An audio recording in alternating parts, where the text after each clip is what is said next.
നമസ്കാരം. നാട്ടിലോട്ടിലേക്ക് പ്രേക്ഷകർക്ക് സ്വാഗതം. തദ്ദേശ സ്വയംഭരണ തെരഞ്ഞെടുപ്പിന്റെ വലിയ ചൂടിലേക്ക് കേരളം എത്തിക്കഴിഞ്ഞിരിക്കുന്നു. വിവിധ ഇടങ്ങളിലായിട്ട് ഈ തെരഞ്ഞെടുപ്പിന്റെ വിശേഷങ്ങളും കാര്യങ്ങളും എല്ലാം സ്ഥാനാർത്ഥികൾക്ക് പറയാനുള്ളത്, നാട്ടുകാർക്ക് പറയാനുള്ളത്, ഇതെല്ലാം തന്നെ നമ്മൾ പരിശോധിക്കുകയാണ്.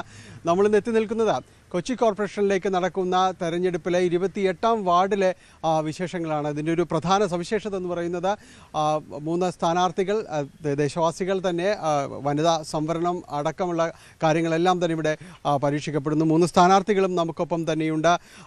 LDF സ്ഥാനാർത്ഥി 2 വർഷം 2 ടേമുകളായിട്ട് ഇവിടെ കൗൺസിലറാണ് ശ്രീമതി ജഗദംബിക. അതോടൊപ്പം തന്നെ NDA സ്ഥാനാർത്ഥി അമൃത സെൽവരാജ് ഇവിടെ ഉണ്ട്. ഒപ്പം UDF സ്ഥാനാർത്ഥി കോൺഗ്രസിലെ പ്രിയ രാജേഷ് ഉണ്ട്. അവർക്കൊപ്പം തന്നെ അവരുടെ പ്രവർത്തകരും എല്ലാവരും തന്നെ നമുക്കൊപ്പം ചേരുന്നു. ഈ വാർഡിൻ്റെ ഒരു പ്രധാനപ്പെട്ട സവിശേഷത എന്ന് പറയുന്നത് ഒരു ഭാഗത്ത് ദേശീയപാത അതിരിടുന്നു, മറുഭാഗത്ത് railway station Edappally railway station വികസിച്ചുകൊണ്ടിരിക്കുന്ന ഒരു പ്രധാന ഭാഗം ഇടപ്പള്ളി എറണാകുളം നോർത്തും സൗത്തും കഴിഞ്ഞാൽ ഒരുപക്ഷെ ഏറ്റവും കൂടുതൽ വികസന സാധ്യത കൽപ്പിക്കുന്ന ഇടപ്പള്ളി റെയിൽവേ സ്റ്റേഷൻ. അതോടൊപ്പം രാജ്യത്തിനകത്തും പുറത്തും പ്രശസ്തമായ അമൃത ആശുപത്രി അടക്കമുള്ള സ്ഥാപനങ്ങൾ ഇവിടെയുള്ള ഉണ്ട്. അങ്ങനെ പലതുകൊണ്ടും പ്രധാനപ്പെട്ടത് ഒരു കാലത്ത് വലിയ രീതിയിലുള്ളൊരു വികസന പദ്ധതികളൊന്നും വലിയ രീതിയിലേക്ക് ഈ ഭാഗത്തേക്ക് കുന്നുംപുറം വാർഡിലേക്ക് അങ്ങനെ വരാതിരുന്നെടുത്ത് അതിൻ്റെ ഒരു ഭൂപടം മാറുന്നത് അമൃത ആശുപത്രി അടക്കമുള്ള സ്ഥാപനങ്ങൾ ഇവിടേക്ക് എത്തുന്നതോടുകൂടിയാണ്. വലിയ രീതിയിലേക്കുള്ള ഒരു ആൾതാമസവും കാര്യങ്ങളും എല്ലാം നിരവധിയായ ജോലിക്കാരും എല്ലാം തന്നെ ഈ പ്രദേശത്തേക്ക് വരുന്നു. അതോടൊപ്പം തന്നെ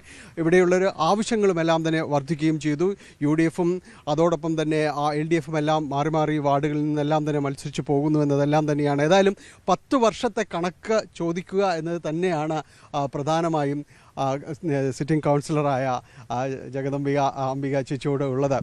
10 വർഷം എങ്ങനെയിരുന്നു? ഏത് രീതിയിലുള്ളൊരു അവകാശവാദങ്ങളുമായിട്ടാണ് 3ാം ടൈമിലേക്ക് സമീപിക്കുമ്പോൾ പറയാനുള്ളത്? തീർച്ചയായിട്ടും ഒരു ആത്മസംതൃപ്തിയുണ്ട്. കാരണം തദ്ദേശ തെരഞ്ഞെടുപ്പുകളെ സംബന്ധിച്ച് പ്രധാനമായും ഓരോ വീടുകളും ഓരോ ജനങ്ങളും അവരെ സംബന്ധിച്ച് റോഡുകൾ, കാനകൾ, അതിലുപരിയായിട്ടുള്ള ഒരുപാട് ചെറിയ ചെറിയ കാര്യങ്ങളുണ്ട്. 10 വർഷം തുടർച്ചയായ ഒരു ഡിവിഷനകത്ത് ജനപ്രതിനിധി ആകുക എന്നുള്ളതിൽ വ്യക്തിപരമായും LDFിൻ്റെ ഒരു പ്രവർത്തക എന്ന രീതിയിലും വളരെ സന്തോഷമുണ്ട്. തീർച്ചയായിട്ടും 3ാമത്തെ ഒരു തെരഞ്ഞെടുപ്പിലേക്ക് സ്ഥാനാർത്ഥിയായിട്ട് വരുമ്പോൾ ഏറെ ആത്മവിശ്വാസത്തോടു കൂടിയാണ് ഈ തെരഞ്ഞെടുപ്പിനെ നയിക്കുന്നത്. വികസനം എന്നുള്ളത് ഏകദേശം ഒരു 5 വർഷത്തെ മാത്രം കാര്യമല്ല, തുടർച്ചയാണ്. വികസന തുടർച്ചയാണ്. സ്വാഭാവികമായും പ്രൊഫസർ മേഴ്സി വില്യംസ്, കൊച്ചിയുടെ ആദ്യത്തെ വനിതാ മേയർ, ഈ ഡിവിഷനകത്ത് നിന്ന് ജനപ്രതിനിധി ആയി മേയറായ ആളാണ്. അതുമുതലേ നോക്കുമ്പോൾ, അല്ലെങ്കിൽ അതിന് മുമ്പുള്ള ആളുകളെ നോക്കുമ്പോൾ അതിൻ്റെ എല്ലാം ഒരു തുടർച്ച എന്നുള്ള തരത്തിലേക്ക് ഓരോ മേഖലയെടുത്താലും കൊണ്ടുവരാൻ സാധിച്ചിട്ടുണ്ട്. തീർച്ചയായിട്ടും തുടർന്നും അത് സാധിക്കുമെന്നുള്ളതാണ് എൻ്റെ ആത്മവിശ്വാസം. ആദ്യം വനിതാ സംവരണം എന്ന രീതിയിലേക്ക് വാർഡ് വരുന്നു, പിന്നീട് ജനറൽ വാർഡിൽ മത്സരിച്ച് വിജയിക്കുന്നു എന്നല്ല വലിയ ഭൂരിപക്ഷത്തോടു കൂടി എല്ലാം തന്നെ വരുന്നു. ഇതിനിടയിൽ തന്നെ 10 വർഷത്തിൽ പലപ്പോഴും കോർപ്പറേഷനിൽ ഉണ്ടായിരുന്ന സമരമുഖങ്ങളിലെല്ലാം തന്നെ വളരെ സജീവമായിട്ട് പങ്കെടുക്കുകയെല്ലാം തന്നെ ചെയ്തു.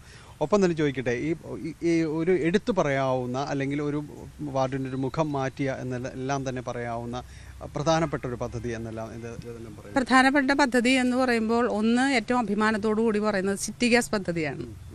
സിറ്റി ഗ്യാസ് പദ്ധതി ഏറെ നാളുകളായിട്ട് അത് നമ്മൾ അതിനകത്ത് ഏത് പാർട്ടി എന്നുള്ളതല്ല, അത് സെൻട്രൽ ഗവൺമെൻറ് കൊണ്ടുവന്നാലും സ്റ്റേറ്റ് ഗവൺമെൻറ് കൊണ്ടുവന്നാലും തദ്ദേശ സ്വയംഭരണ സ്ഥാപനങ്ങൾ വഴി അത് നടപ്പാക്കുമ്പോൾ ശരിക്കും പറഞ്ഞാൽ കുന്നുംപുറം വാർഡ് നേരത്തെ താങ്കൾ സൂചിപ്പിച്ച പോലെ തന്നെ ഇതിനകത്തൊന്നും പെടാത്തൊരു അതിർത്തി എന്നുള്ളൊരു ഡിവിഷനായിരുന്നു. പക്ഷേ കൊച്ചി നഗരസഭയ്ക്കകത്ത് അത് ആദ്യം നടപ്പാക്കിയപ്പോൾ ഏറ്റവും ആദ്യം ഈ ഡിവിഷനകത്ത് അത് കൊണ്ടുവരാൻ സാധിച്ചു.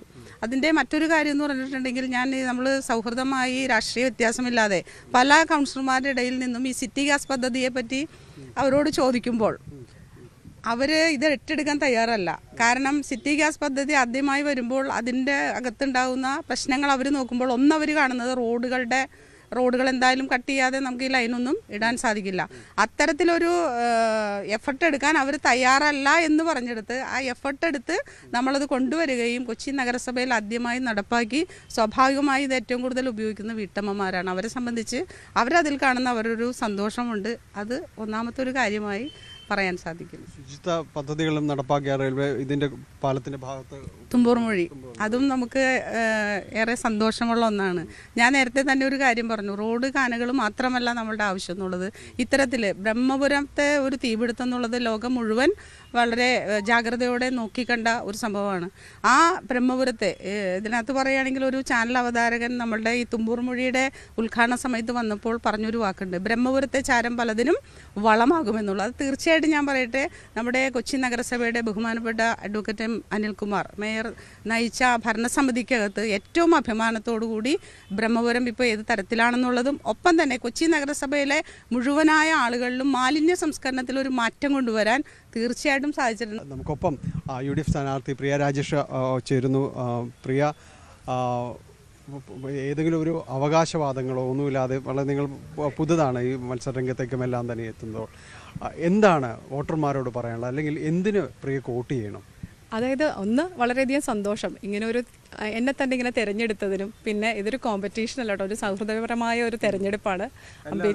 എല്ലാവരും നാട്ടുകാരെ, പ്രത്യേകിച്ച് അമ്പിയ ചേച്ചി, പിന്നെ കുട്ടി, എല്ലാവരും തന്നെ, അമൃത, എല്ലാവരും നമുക്ക് വളരെ വേണ്ടപ്പെട്ട ഒരു, ഒന്നും പറയാനൊന്നുമില്ല, ഒരു കണ്ടിന്യൂഷൻ പോലെ എന്തൊക്കെയാ നാട്ടിൽ വേണമെന്ന് ആദ്യം അറിഞ്ഞു. ഒരു ജനപ്രതിനിധി ആവുമ്പോൾ ജനങ്ങൾക്ക് എന്താ വേണ്ടത് എന്നതനുസരിച്ചായിരിക്കും എൻ്റെ പ്രവർത്തനം ചെയ്യുന്നത്. നമ്മളിപ്പോൾ നടന്ന് പോകുമ്പോൾ ഒരുപാട് കാര്യങ്ങൾ നമ്മൾ കാണുന്നുണ്ട്. അപ്പോൾ ആ ആവശ്യങ്ങൾ എന്താണെന്ന് വെച്ച് കഴിഞ്ഞാൽ അതനുസരിച്ചായിരിക്കും എൻ്റെ പ്രവർത്തനങ്ങൾ മുന്നോട്ട് പോകുന്നത്. അതാണ് എൻ്റെ ആഗ്രഹവും. പ്രാഥമികമായി പ്രിയ പറഞ്ഞു വെക്കുന്നു, അതാണ് ജനങ്ങൾക്കൊപ്പം നടക്കുന്ന, ജനങ്ങൾക്കൊപ്പം നിൽക്കുന്ന ഒരു ജനപ്രതിനിധി. പ്രത്യേകിച്ചും വാർഡ് തലങ്ങളിൽ ഏറ്റവും താഴെത്തട്ടിലാണ് തദ്ദേശ സ്ഥാപനങ്ങളിലേക്കുള്ള തെരഞ്ഞെടുപ്പ് എന്നെല്ലാം പറയുമ്പോൾ ജനങ്ങൾക്കിടയിൽ നിന്നൊരാൾ എന്നത് തന്നെയാണ് അതിൻ്റെ ഒരു പൊതുവായ സന്ദേശം എന്നെല്ലാം തന്നെ പറയുന്നത്. അത് തന്നെയാണ് അവർ പറഞ്ഞു വെക്കും.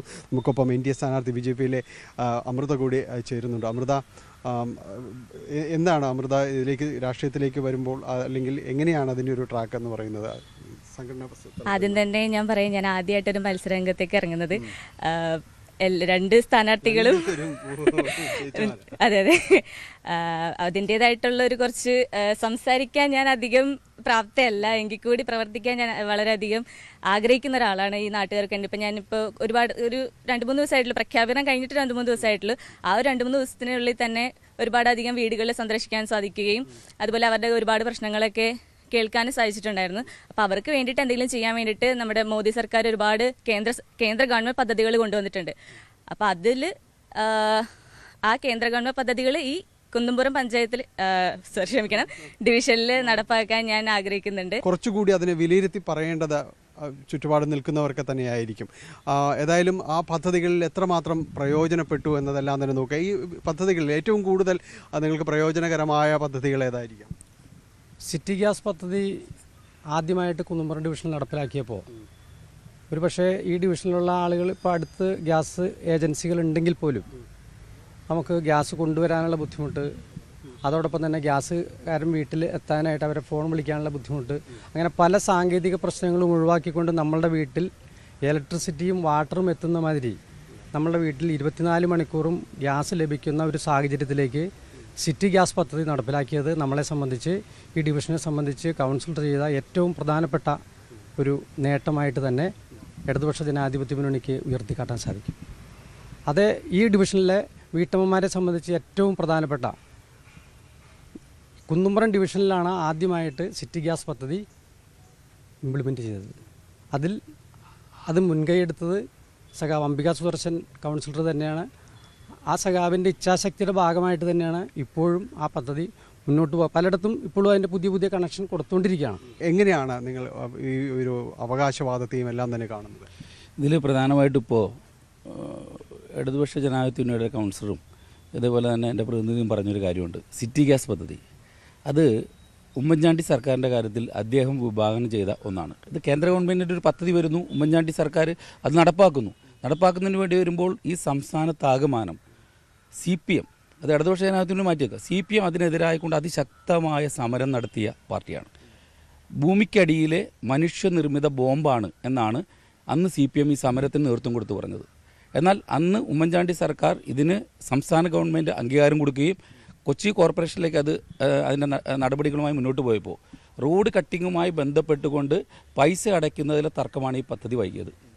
കാരണം ഈ പറയുന്ന അദാനി ഗ്രൂപ്പ് റോഡ് കട്ടിങ്ങിന് അവർ തന്നെ ചെയ്തോളാം, അത് മറ്റൊരാളെ ഏൽപ്പിക്കേണ്ട ആവശ്യമില്ല. പക്ഷേ കോർപ്പറേഷൻ്റെ നിയമം അനുസരിച്ച് റോഡ് കട്ടിങ്ങിൻ്റെ റെസ്റ്റോറേഷൻ പൈസ അടച്ചിട്ട് ചെയ്യാൻ പറ്റുള്ളൂ. അതിന് പ്രത്യേകമായൊരു ഉത്തരവ് വേണം.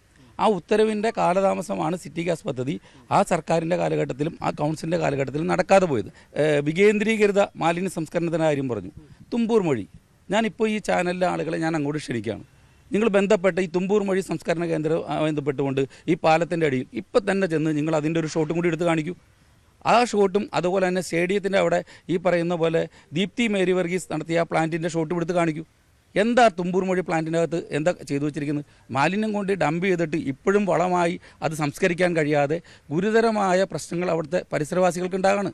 പലവിധ ബുദ്ധിമുട്ടുകളുമുണ്ട്. നേരിട്ട് ബന്ധപ്പെട്ട് ചാനലിൻ്റെ അധികാരികളോട് പോകാം. അപ്പോൾ വികസനം എന്നുള്ളത് ശരിക്കും പറഞ്ഞാൽ ജനങ്ങളുടെ മനസ്സിൽ ജനങ്ങൾക്ക് വേണ്ടിയിട്ടുള്ളതാകണം. ഇപ്പോൾ തിരഞ്ഞെടുക്കപ്പെട്ട് കഴിഞ്ഞാൽ എന്താവും എന്നുള്ളതാണ് ഒരു സംശയവും വേണ്ട.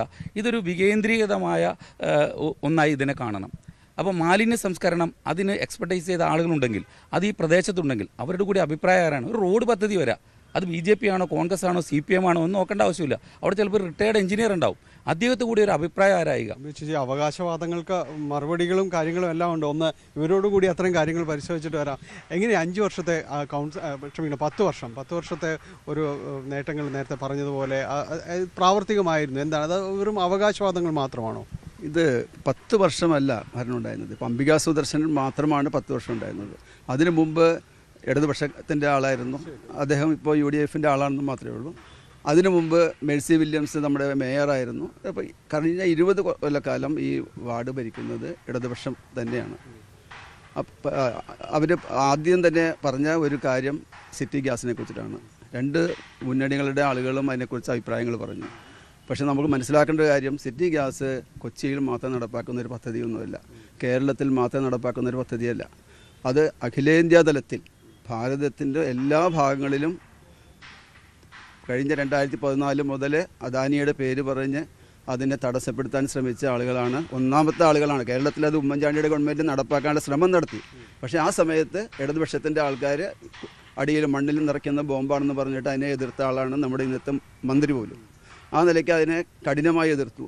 പിന്നെ കേന്ദ്രത്തിൻ്റെ പല കണ്ടീഷൻസ് വന്നു, ഇത് നടപ്പാക്കിയാലേ ആ ഫണ്ട് വരുള്ളൂ എന്ന് പറയുന്ന സമയത്ത് പലതും ഇപ്പോൾ PM ശ്രീ പോലെ ഉള്ള പദ്ധതികൾ നടപ്പാക്കുന്നത് പോലെ സൈഡിൽ കൂടി ചെയ്യാൻ ശ്രമിച്ചതിൻ്റെ ഫലമാണ് അദാനി ഗ്യാസ് എന്ന് പറയുന്നത്. ഇത് തുടങ്ങുന്ന സമയത്ത് ഇവിടെ എന്തെല്ലാമായിരുന്നു പറയുന്നത്? അതിൻ്റെ ബില്ലുകൾ വരുമ്പോൾ നിങ്ങൾ ഞെട്ടിപ്പോകും, നിങ്ങൾ മരിച്ചു പോകും എന്നൊക്കെ പറഞ്ഞിട്ടാണ് ഇതിനെതിരെയുള്ള പ്രസ്താവനകളുണ്ടായിരുന്നത്. അതെല്ലാം മാറിയില്ലേ? ആളുകളുടെ ഭയം മാറി. ഇപ്പോൾ ഗ്യാസ് കിട്ടാൻ വേണ്ടി ആളുകൾ ദിവസവും അപ്ലൈ ചെയ്തുകൊണ്ടിരിക്കുകയാണ്. ആദ്യം വേണ്ട എന്ന് പറഞ്ഞ ആൾക്കാർ. ഇതാണ് സിറ്റി ഗ്യാസിനെ കുറിച്ച് പറയാനുള്ളത്. എങ്ങനെ വിലയിരുത്തുന്നു ഈ കഴിഞ്ഞ വർഷങ്ങളെ? എന്തായാലും നല്ലൊരു മാറ്റം തന്നെ കേരളത്തിലുണ്ടാവും. അതിന് പറ്റും. നമുക്ക് ജനങ്ങൾ മനസ്സിലാക്കേണ്ടത് കേന്ദ്രത്തിലെ പദ്ധതികൾ താഴെത്തട്ടിലേക്ക് ഇറക്കണം. സാധാരണ ജനങ്ങൾക്ക് ജീവിക്കാനായിട്ട് അതിലോട്ട് എത്തിക്കണം എന്നുണ്ടെങ്കിൽ NDA സർക്കാർ വരണം. NDAയുടെ ഓരോ പ്രതിനിധികളും എല്ലാ ദേശത്തും ജയിച്ചാൽ മാത്രമേ അത് താഴെത്തട്ടിലേക്ക് എത്തിക്കാൻ സാധിക്കുകയുള്ളൂ. അതെല്ലാവരും മനസ്സിലാക്കണമെന്ന് മാത്രമേ പറയാനുള്ളൂ. എന്തെങ്കിലും നിർദ്ദേശങ്ങൾ ഈ ഒരുപക്ഷെ മുന്നോട്ട് വയ്ക്കാനുണ്ട്? കാരണം ഇതൊരു വലിയൊരു മേഖലയാണ്. നിരവധിയായ ആളുകളെ ഇപ്പോൾ അമൃത ആശുപത്രി മറ്റു സ്ഥാപനങ്ങളെല്ലാം ഒരുപാട് യുവജനങ്ങൾ ആശ്രയിക്കുന്ന ഒരു ഇടമാണ്. എന്താണ് ഇവിടെ ഒരു പോരായ്മകളും? അമൃത ആശുപത്രി എന്നതാണ് നമ്മുടെ ഈ ഡിവിഷൻ്റെ ഏറ്റവും പ്രധാനപ്പെട്ട ഒരു വികസനം. അമൃതയാണ് ഇവിടുത്തെ ഏറ്റവും പ്രധാനപ്പെട്ട. കാരണം അമൃതയായിട്ട് ബന്ധപ്പെട്ട് ജീവിക്കുന്ന ആളുകളാണ് നമ്മുടെ നാട്ടിൽ കൂടുതലും. എല്ലാ വീട്ടിലും ഒരാളോ 2 പേരോ എങ്കിലും അമൃതയായിട്ട് ബന്ധപ്പെട്ട് ജീവിക്കുന്ന ആളുകളാണ്. അപ്പോൾ അമൃതയായിട്ട് ബന്ധപ്പെട്ട് അവിടെ ചികിത്സയ്ക്ക് വരുന്ന ആളുകൾക്കൊക്കെ ഉപകരിക്കുന്ന തരത്തിൽ കോർപ്പറേഷന് വേണമെങ്കിൽ ഒരു ഹോസ്റ്റലോ പോലത്തെയോ എന്തെങ്കിലും സംവിധാനങ്ങളോ ഒക്കെ ചെയ്യാം. ഹോസ്റ്റലിൽ തുടങ്ങാം. NDAയുടെ ഒരു വിജയമാണ് ഇവിടെ വരുന്നതെങ്കിൽ ഞങ്ങളെ സംബന്ധിച്ച് ഇപ്പോൾ നമ്മുടെ പ്രധാനമന്ത്രിയുടെ കഴിഞ്ഞ ബഡ്ജറ്റിൽ പ്രഖ്യാപിച്ച ആയുഷ്മാൻ പദ്ധതിയുണ്ട്. അത് 70 വയസ്സിന് മേലെയുള്ള ആളുകൾക്ക് സൗജന്യമായി 5 ലക്ഷം രൂപയുടെ ചികിത്സാ പദ്ധതി. അത് ഞങ്ങളെ സംബന്ധിച്ചിടത്തോളം എത്രയും പെട്ടെന്ന് ഈ ഡിവിഷനിൽ ഇതേവരെ അതിൻ്റെ പ്രവർത്തനങ്ങൾ ഒന്നും തന്നെ നടന്നിട്ടില്ല. അപ്പോൾ അത് എത്രയും പെട്ടെന്ന് നടപ്പാക്കുക. സൗജന്യമായി നമ്മുടെ പാർപ്പിട പദ്ധതികളുണ്ട്, അതുകൾ നടപ്പാക്കുക. നമ്മളെ സംബന്ധിച്ച് സേവന പ്രവർത്തനങ്ങളിൽ ഏറ്റവും കേന്ദ്ര ഗവൺമെൻറ് പ്രഖ്യാപിച്ചിരിക്കുന്ന പദ്ധതികളെല്ലാം തന്നെ സമയബന്ധിതമായി ഈ ഡിവിഷനിൽ നടപ്പാക്കുക എന്നുള്ളതാണ് ഞങ്ങളുടെ ഏറ്റവും പ്രധാനപ്പെട്ട ആവശ്യം. ഇല്ലില്ല, NDA സർക്കാർ വന്നാൽ അത് മാത്രം വന്നാലേ നടപ്പാക്കാൻ പറ്റുള്ളൂ. കാരണം ഈ കൗൺസിലർമാർ വന്ന ഇവിടെ ഒന്നും ചെയ്യൂല. അവരെപ്പോഴും പൈസയുടെ പുറത്ത് ഇങ്ങനെ നടക്കും, അല്ലാണ്ട് ഒന്നും ചെയ്യില്ല. അവർ തമ്മി കുത്തി എപ്പോഴും മോദിയുടെ ആൾക്കാർ വന്നാൽ മാത്രമേ ഇവിടെ വികസനം ഉണ്ടാവുള്ളൂ. ഇപ്പോൾ പെൻഷൻ്റെ കാര്യം പറഞ്ഞു, പക്ഷേ ആ സമയത്ത് ഭരിച്ചുകൊണ്ടിരുന്നത് എൽ ഡി എഫിൻ്റെ കൗൺസിലറായിരുന്നു ആ സമയത്ത് ഇവിടെ ഭരിച്ചുകൊണ്ടിരുന്നത്. അപ്പോൾ അത് എൽ ഡി എഫിൻ്റെ ഏറ്റവും വലിയ പോരായ്മയായിട്ട് തന്നെ കാണണ്ടേ? അപ്പോൾ എൽ ഡി എഫിൻ്റെ കൗൺസിലർ വന്നിട്ട് ഞങ്ങളത് ചെയ്തു എന്ന് പറയുമ്പോൾ ആ എൽ ഡി എഫിൻ്റെ ഏറ്റവും വലിയ പരാജയങ്ങളിലൊന്ന് കൗൺസിലർ തന്നെ തുറന്നു പറയാമല്ലേ ജനങ്ങളുടെ മുമ്പിൽ? അതിന് എനിക്ക് മറുപടിയുണ്ട്. ഞാൻ പറഞ്ഞത് ഒരു പ്രസ്ഥാനത്തിനകത്ത് ആര് നിന്നാലും ആര് നിൽക്കുമ്പോഴും ചെയ്യേണ്ട ക്ഷേമകാര്യങ്ങൾ ഏറ്റവും അടിസ്ഥാന ജനങ്ങളെ സംബന്ധിച്ച് ഒരു സംസ്ഥാന സർക്കാരോ കേന്ദ്ര സർക്കാർ നേരിട്ട് വന്ന് ചെയ്യേണ്ട കാര്യമല്ല പെൻഷൻ. അതിനകത്ത് ആ ഒരു വ്യക്തിക്ക് ഏറ്റവും വലിയ പ്രാധാന്യമുണ്ട്. അത് സ്വാഭാവികമായാലും തീർച്ചയായിട്ടും ചെയ്തു എന്നുള്ളതിൻ്റെ ഒരു സന്തോഷമാണ്. അതിനകത്തൊരു ഇതായിട്ടല്ല ഞാൻ പറഞ്ഞത്. ഇതിനകത്തെ ഈ ഒരു കൗൺസിലർ അല്ലെങ്കിൽ ഒരു കാലഘട്ടം തുടർച്ചയാണ്, അത് ഞാൻ അംഗീകരിക്കുന്നു. ഇത് ഒരു രാഷ്ട്രീയ പാർട്ടിയുടെ പ്രത്യേകിച്ച് CPIM-ന്റെ കൗൺസിലർ ആയി കഴിഞ്ഞാൽ അതിനകത്ത് ഒരു വ്യക്തിയല്ല ചെയ്യുന്നത്, അങ്ങനെ പറയും. എന്നിട്ട് ഈ പറയുന്ന പോലെ ഈ പദ്ധതി എങ്ങനെയാണ് ഒരു പദ്ധതി മുടങ്ങുന്നതെന്ന് ഇപ്പം ഞാൻ നേരത്തെ ഒരു പദ്ധതിയുടെ സമരത്തിന്റെ കാര്യം പറഞ്ഞല്ലോ, ആ സമരം നടത്തിയതിന്റെ തെളിവ് എൻ്റെ കൈവച്ചുകൊണ്ട്. ഇപ്പോൾ ക്ഷേമ പ്രവർത്തനം എന്ന് പറഞ്ഞാൽ ഒരു പെൻഷൻ പദ്ധതി മാത്രമാണ് അല്ല. ഇവിടെ ഭവന പദ്ധതി 65 പേർക്ക് വീട് വെച്ച് കൊടുത്തിട്ടുണ്ട്. 65 പേർക്ക് ലിസ്റ്റ് തരാം. അപ്പൊ ഈ പറയുന്ന പോലെ 65 പേർക്ക് ഭവന പദ്ധതി കൊടുക്കും. ഇപ്പോ ഞങ്ങൾ വീട് കയറി ഒരു 40 പേരുടെ ഭവന പദ്ധതിയുടെ ലിസ്റ്റ് ഇപ്പോഴും പ്രസന്റ് ചെയ്തിട്ടില്ല. അത് കോർപ്പറേഷനിൽ എത്തണ്ടേ? കൊച്ചിൻ കോർപ്പറേഷൻ പോയി അന്വേഷിച്ചു. അങ്ങനെ ഒരു പദ്ധതിയുടെ അപേക്ഷ പോലും എത്തിയിട്ടില്ല. ഭവന പദ്ധതികൾ ആകെ തകരാറിലായിട്ടിരിക്കുന്നു. ഇപ്പൊ ക്ഷേമ പദ്ധതി കുടുംബശ്രീ വഴിയാണ് ഇത് ചെയ്യുന്നത്. ഈ ആക്ഷേപം ഉന്നയിക്കുന്ന ആളുകൾക്ക് എല്ലാവർക്കും അറിയാം ആ കാലഘട്ടത്തിൽ വരുമാനം എന്നുള്ളത് ഇപ്പോൾ 1 ലക്ഷം രൂപയാണ് കേട്ടോ വാർഷിക വരുമാനം പെൻഷൻ അപ്ലൈ ചെയ്യാൻ. അന്ന് ഇത് 1 ലക്ഷം എന്നുള്ളത് മാറ്റി, 1 ലക്ഷം എന്നുള്ളത് മാറ്റിയിട്ട് 3 ലക്ഷം വരെ എന്നുള്ളതാക്കി. അത് ഒരുപാട് പേർക്ക് അപ്ലൈ ചെയ്യാൻ കഴിയുന്ന രീതി. ഇത് ഒരു വർഷക്കാലത്തോളം കോർപ്പറേഷനിൽ 1.5 വർഷം ക്രൈസിസ് വന്നു. എന്ന് വെച്ചാൽ ആപ്ലിക്കേഷൻ വളരെ കുന്നുകൂടി വരികയും ഇത് പ്രോസസ്സ് ചെയ്യാൻ കഴിയാത്ത സ്ഥിതി വന്നു. അങ്ങനെ വന്നു കഴിഞ്ഞപ്പോൾ പെൻഷൻ പദ്ധതി ഒരു അവതാളത്തിലായി, പെൻഷൻ ഫണ്ടും ഒരു അവതാളത്തിലായി. കാരണം കൊടുക്കാൻ കഴിയാത്ത സ്ഥിതി. ആ ഒരു ഡിലേ വന്നതിന് ശേഷം കൗൺസിൽ തെരഞ്ഞെടുപ്പ് നടക്കുന്ന ഘട്ടത്തിൽ ഇപ്പോഴും അതിന്റെ ഡീറ്റെയിൽ RT വെച്ചിട്ട് എന്റെ കയ്യിലുണ്ട്. ഏതാണ്ട് 132 പേരുടെ പെൻഷൻ ഈ പറയുന്ന ഇവർക്ക് കൃത്യമായി കിട്ടുകയും അതിനു മുമ്പ് രാധാകൃഷ്ണ ചേട്ടൻ ഇരിക്കുമ്പോൾ ഏതാണ്ട് 200 ചില്ലാൻ പേരുടെ കിട്ടി മൊത്തം 400 അധികം വരുന്ന പെൻഷൻ ലഭിച്ചിട്ടുണ്ട്. ഇത് പ്രായമുള്ള ആളുകളുടെ പെൻഷന്റെ അപേക്ഷ കൊടുക്കുമ്പോൾ സ്വാഭാവികമായിട്ടും ഈ പറയുന്ന പോലെ അടുത്ത വർഷം പ്രായമുള്ള ആളുകൾ കൂടും. അതങ്ങനെ കൂടിക്കൂടി വരും.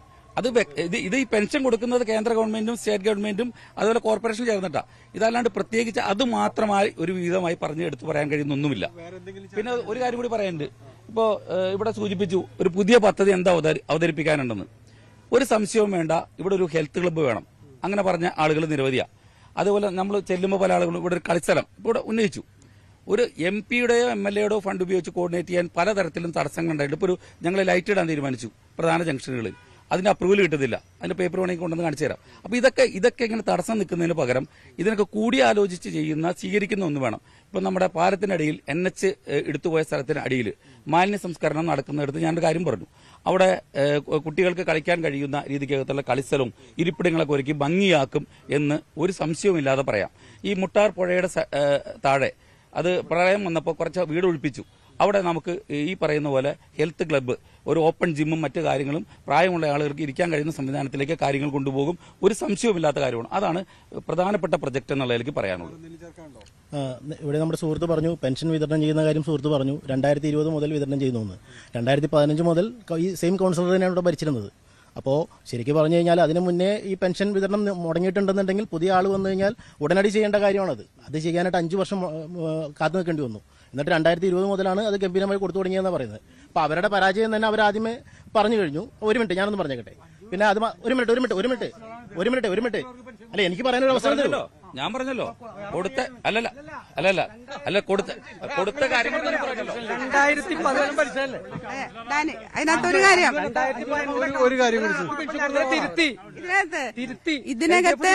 ഇതിനകത്ത് വ്യക്തമായി ഞാനൊരു കാര്യം പറഞ്ഞു. 2015 ഡിസംബറിനകത്ത് ഈ കുന്നുംപുറം ഡിവിഷന്റെ കൗൺസിലറായി വരുമ്പോൾ ആ ദിവസം മുതൽ ഈ പറഞ്ഞതിൽ തെറ്റുണ്ട്. വിനീഷിന് എവിടെ നിന്നാണ് അത് കിട്ടിയെന്ന് എനിക്കറിയില്ല. ഇല്ലല്ല, അങ്ങനല്ല. 2020 ഇദ്ദേഹം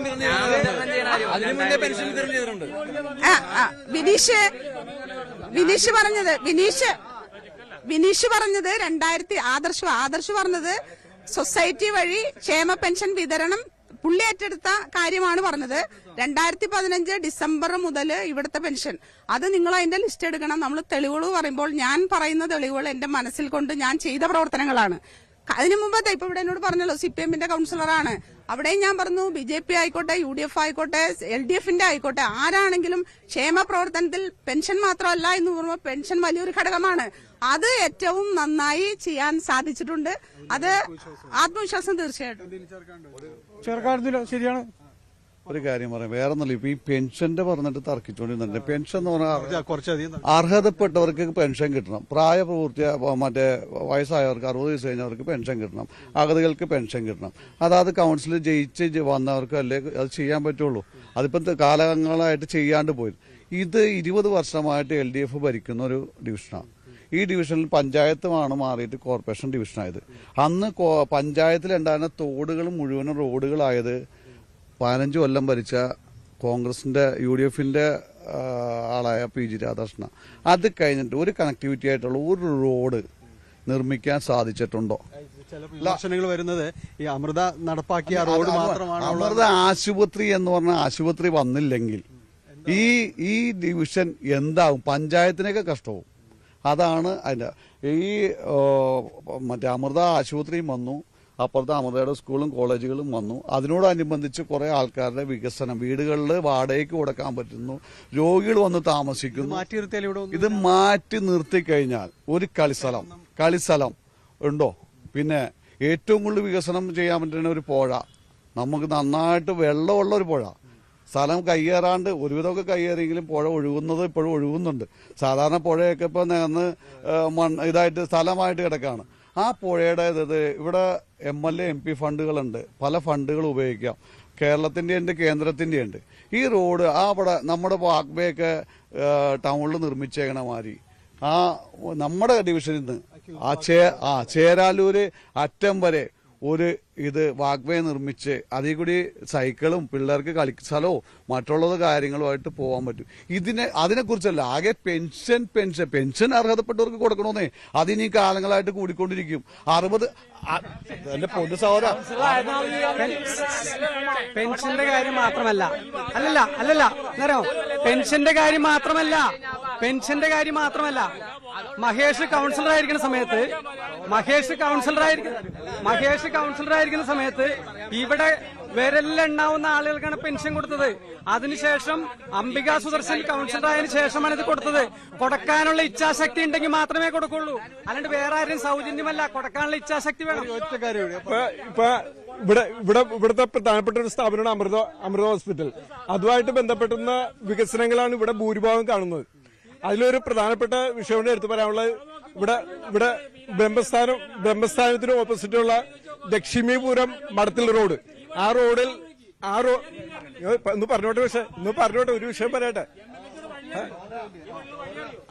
ആ റോഡിൽ അമൃത ഒരു പൈപ്പ് ലൈൻ സ്ഥാപിക്കുകയുണ്ടായി അവരുടെ ആവശ്യത്തിന് വേണ്ടി.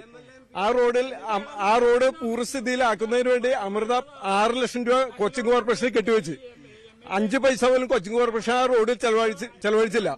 അതിനുശേഷം അവിടുത്തെ ജനങ്ങൾ പ്രതിഷേധമായി രംഗത്ത് വന്നപ്പോൾ അമൃത വീണ്ടും ആ റോഡ് അവരുടെ സ്വന്തം ചെലവിൽ പൂർത്തീകരിക്കുകയാണ് ഉണ്ടായത്. അതേപോലെ തന്നെ ഈ ഡിവിഷനിലെ ജനങ്ങൾക്ക് കിട്ടുന്ന അവകാശമാണ് MLA ഫണ്ടും MP ഫണ്ടും. അത് ക്രിയാത്മകമായ ഒരു കൗൺസിലറുടെ കടമയാണ്. അത് സ്വരൂപിച്ച് അത് ഈ ഡിവിഷനിൽ നടപ്പിലാക്കുക എന്നുള്ളത്.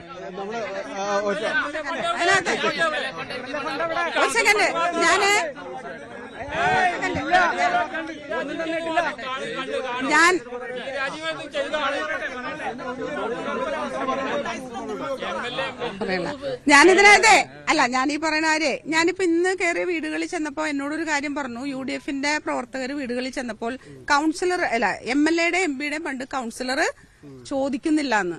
ഈ നിൽക്കുന്ന കുന്നുംപുറത്തെ ഏറ്റവും പ്രധാനപ്പെട്ട പ്രവർത്തനാണ് റഹീമിന് മനസ്സിൽ തൊട്ട് നെഞ്ചത്ത് കൈവച്ച് പറയണം. പല റോഡുകള് ഞാൻ 2-3 റോഡ് നമ്മുടെ പോളക്കാട്ടെ തമ്പിച്ചേട്ടന്റെ വീടിന്റെ ഭാഗത്തുള്ള ഈസ്റ്റ് ഫ്ലാറ്റിന്റെ റോഡ്, നമ്മുടെ PWD റോഡ് ക്രോസ് ചെയ്ത് പോകുന്ന ഒരു കൽവട്ടുണ്ട്. ആ കൽവട്ടിനകത്ത് നമ്മൾ ക്ലീൻ ചെയ്യുന്ന സമയത്ത് അതിന്റെ അകത്തെ കല്ലുകള് താഴേക്ക്. അപ്പൊ ഞാൻ ആ പണിക്കാരെ ഹിന്ദിക്കാരാണെങ്കിലും മനുഷ്യരാണ്. ഞാൻ അവിടെ നിന്ന് ഇത് ചെയ്യുന്ന സമയത്ത് അതിന്റെ കല്ലുകളെല്ലാം താഴത്തേക്ക് പോരുകയാണ്. ഞാൻ അവിടെ നിന്നുകൊണ്ടാണ് നമ്മുടെ ബഹുമാനപ്പെട്ട MLA വിളിക്കുന്നത്. ഇപ്പൊ MLA നമ്മുടെ ബഹുമാനപ്പെട്ട MLA ഡെപ്യൂട്ടി മേയറായി നമ്മുടെ സഭയിൽ ഒപ്പം ഇരിക്കാൻ ഞാൻ ഉണ്ടായതുകൊണ്ട് നമ്മള് വിനോദേട്ട അങ്ങനെയാണ് വിളിക്കാറ്. അപ്പൊ ഞാൻ അവിടെ നിന്നിട്ട് വിളിക്കാണ്, വിനോദേട്ട നമ്മൾക്ക് ഇങ്ങനെ ഒരു പ്രശ്നമുണ്ട്, ഇത് അടിയന്തരമായി ചെയ്യണം. ഈ ചെയ്യേണ്ടത് PWD റോഡാണ്. ഞാനിത് പറഞ്ഞപ്പോൾ MLA എന്റെ അടുത്ത് പറഞ്ഞത് തൊട്ടപ്പുറത്തുള്ള കുന്നുംപുറത്തിന്റെയും ചേരാനല്ലൂരിന്റെ അതിർത്തിയായ വാടത്തോട് അറിയാലോ, ഒരു കലുങ്കുള്ള ഭാഗം, എന്നോട് പറഞ്ഞത് അംബികെ നമുക്ക് ഇപ്പൊ ഇവിടെ ചെയ്യാൻ പറ്റൂല, അവിടെയാണ് ചെയ്യുന്നത്. ഞാൻ ഇപ്പോഴും ചോദിക്കുന്നു, ഏറ്റവും അപകടസ്ഥിതിയിൽ നിൽക്കുന്ന ആ വാടത്തോടിന്റെ അതിർത്തി വരുന്ന കലുങ്ക് എന്ത് ചെയ്തിട്ടുണ്ട്?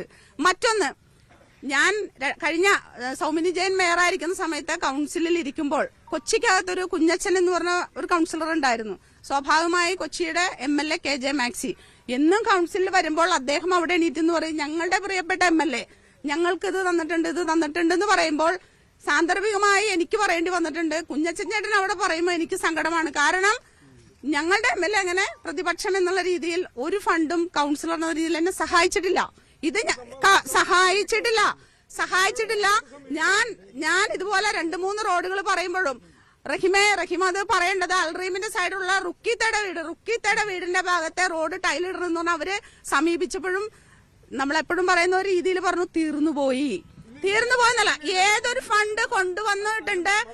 പിന്നെ ഞാനിത് പറയാൻ കാര്യം, ഞാൻ ഇന്ന് കയറിയ വീട്ടിൽ നിങ്ങൾ പറഞ്ഞൊരു കാര്യം, കൗൺസിലർ ഇത് വേണ്ട എന്ന് പറഞ്ഞു ഒരു സ്ഥലത്ത്. ഞാൻ ഇപ്പോഴും പറയുന്നു, ജനങ്ങൾക്ക് കൊടുക്കേണ്ട വികസന പ്രവർത്തനങ്ങൾ പ്രദേശത്ത് ചെയ്യേണ്ടതെല്ലാം എല്ലാവരും കൂടി സഹകരിച്ചാലേ ചെയ്യാൻ പറ്റുള്ളൂ. അതിനകത്ത് എന്നെ പ്രതിപക്ഷ കൗൺസിലറായ MLA കണ്ടിട്ടുള്ളൂ. ഒരു ഉദാഹരണം, ഇപ്പൊ നമ്മൾ MLAയോട് നിരന്തരം ആവശ്യപ്പെട്ടിരുന്ന 2-3 ഹൈമാസ്ക് ലൈറ്റ് MLA ഫണ്ടില് ഇവിടെ കൊച്ചിൻ കോർപ്പറേഷനിൽ MLAയുടെ ഈ അടുത്ത ഒരു 5-6 മാസത്തിന് മുമ്പ് ഹൈമാസ്ക് ലൈറ്റിന് വേണ്ടി MLA അപേക്ഷ വെച്ച് അതിന് ഫണ്ട് അനുവദിച്ച് ലൈറ്റ് പാസ്സാക്കി നമുക്ക് ഇവിടെ ഒരു ഹൈമാസ്ക് ലൈറ്റ് VIP പാസ്സായി. അവിടെ വന്നു കഴിഞ്ഞപ്പോഴത്തേക്കും അതിന്റെ കോൺട്രാക്ടർ സന്തോഷ് പറഞ്ഞ് ഒന്ന് കൗൺസിലറുമായിട്ട് സംസാരിക്കണം, ഇതിന്റെ തുടർ നടത്തിപ്പ് കോർപ്പറേഷനാണ്, അപ്പൊ കൗൺസിലറോട് ഒന്ന് വിളിച്ച് സംസാരിക്കുന്ന ഒരു കൗൺസിലർ വിളിച്ച് കൗൺസിലർ പറഞ്ഞ് അതിനെതിരാണ് നിന്ന്. കൗൺസിലർ പറഞ്ഞു ഇവിടെ ഹൈമാസ്ക് ലൈറ്റ് സ്ഥാപിക്കാൻ പറ്റില്ല, അവിടെ അതിന്റെ ആവശ്യമില്ല, ഞാൻ ആ ആവശ്യത്തിന് ലൈറ്റുകൾ ഇവിടെ സ്ഥാപിച്ചിട്ടുണ്ട് എന്ന് പറഞ്ഞ് അത് മുടക്കുകയാണ് ഉണ്ടായത്. അത് ഇപ്പോഴും ആ ഫയലിൽ അവിടെ നമുക്ക് നടപ്പാക്കാൻ പറ്റാതെ കിടക്കുകയാണ്.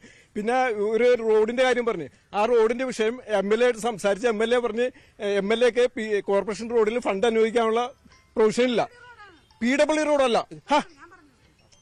അല്ല ഇത് റുക്കിത്താട് വീടിന്റെ അടുത്ത് പറഞ്ഞത് കോർപ്പറേഷൻ റോഡ് ചെറിയ ഇടവഴി, അത് ഇപ്പൊ ഇലക്ഷൻ പ്രഖ്യാപനത്തിന് ശേഷം അവിടെ കൊണ്ടുപോയി ടൈലിട്ട് കൊടുത്ത്. ഏതായാലും അവസാനിപ്പിക്കുന്നതിന് മുമ്പ് ഇന്ത്യയിൽ കൂടി എന്താണ് ഇതിന് ഒരു കാഴ്ചപ്പാട് കണ്ടു നിന്നിട്ട് തോന്നുന്നത്? വലിയ ബഹളങ്ങളും കാര്യങ്ങളെല്ലാം പോകുന്നു, ഇരുമുന്നണികളും പല രീതിയിലുള്ള തർക്കങ്ങളിലേക്ക് ഏർപ്പെട്ടിട്ടുണ്ട്. ഞാൻ ഈ ഒരു ഡിവിഷനിൽ താമസിക്കുന്ന ഒരാളല്ല. എന്റെ ഡിവിഷൻ 18 തൃക്കണർവട്ടത്താണ് ഞാൻ താമസിക്കുന്നത്. ഇവിടെ വന്ന് കണ്ട് മനസ്സിലാക്കിയ ഒരുപാട് പ്രശ്നങ്ങളുണ്ട്. ഇപ്പൊ ഈ അമൃത ആശുപത്രിയായിട്ട് ബന്ധപ്പെട്ട് ഇപ്പൊ നമുക്ക് ഷീലോഡ്ജ് പോലുള്ള കാര്യങ്ങളൊക്കെ തുടങ്ങാവുന്നതാണ്. അതൊക്കെ ചെയ്യണമെന്ന് എനിക്ക് ആഗ്രഹമുണ്ട്. അതുപോലെ തന്നെ കുട്ടികൾ നേരത്തെ പറഞ്ഞതുപോലെ തന്നെ കുട്ടികൾക്ക് വേണ്ടിയിട്ടുള്ള കളിസ്ഥലം, ഒരു പൊതു കളിസ്ഥലം നിർമ്മിക്കാൻ എനിക്ക് ആഗ്രഹമുണ്ട്. അപ്പൊ അതിനൊക്കെ വേണ്ടിയിട്ട് എല്ലാവരും വോട്ട് ചെയ്യണമെന്ന് മാത്രം അഭ്യർത്ഥിക്കുന്നു. ഈ ഷീലോഡ്ജിന്റെ ആശയവും ഈ സമൃദ്ധിയുടെ ആശയവും ഒക്കെ ശരിക്കും കോർപ്പറേഷനിൽ ഇടതുപക്ഷത്തിന്റെ ആശയങ്ങളാണ്. അത് മുമ്പോട്ട് പോകണേ നല്ല കാര്യമാണ്. ഞാനൊരു റോഡ് ഡ്രൈവാണ്. നമ്മളുടെ ഈ ഇടറോഡുകൾ മുഴുവനും നല്ല രീതിയിൽ പോവുകയാണ്. ഈ റോഡുകളൊക്കെ നമ്മളെ ഇട റോഡ് മുഴുവനും BMC നല്ല രീതിയിൽ എല്ലാ റോഡുകളും നന്നായിട്ട് ഉപയോഗിച്ചിട്ടുണ്ട്. മറ്റൊരു അടിസ്ഥാന സൗകര്യം എല്ലാം ഉണ്ട്. ഒരു കാര്യം കൂടി സൂചിപ്പിക്കാനുള്ളതാണ്. ഇപ്പൊ നേരത്തെ ഇവിടെ സൂചിപ്പിച്ച മുട്ടാർ പുഴയുടെ താഴെയുള്ള ഭാഗം നമുക്ക് PWD ബ്രിഡ്ജസിന്റെ അണ്ടറിലുള്ളതാണ്. നിങ്ങൾ ഇപ്പോൾ ചെന്നാൽ നമ്മുടെ സഹോദരൻ പറഞ്ഞ പോലെ തെളിവുകൾ കാണിക്കുമ്പോൾ എനിക്കും ഒരു തെളിവ് കാണിക്കാനുണ്ട്. നിങ്ങൾ അവിടെ ചെന്ന് നോക്കണം. അവിടെ നമ്മളൊരു വയോജന പാർക്ക് ഉൾപ്പെടെ ഓപ്പൺ ജിമ്മിനുള്ള എല്ലാ മെറ്റീരിയൽസോടെ ഇറക്കിയിട്ടുണ്ട്.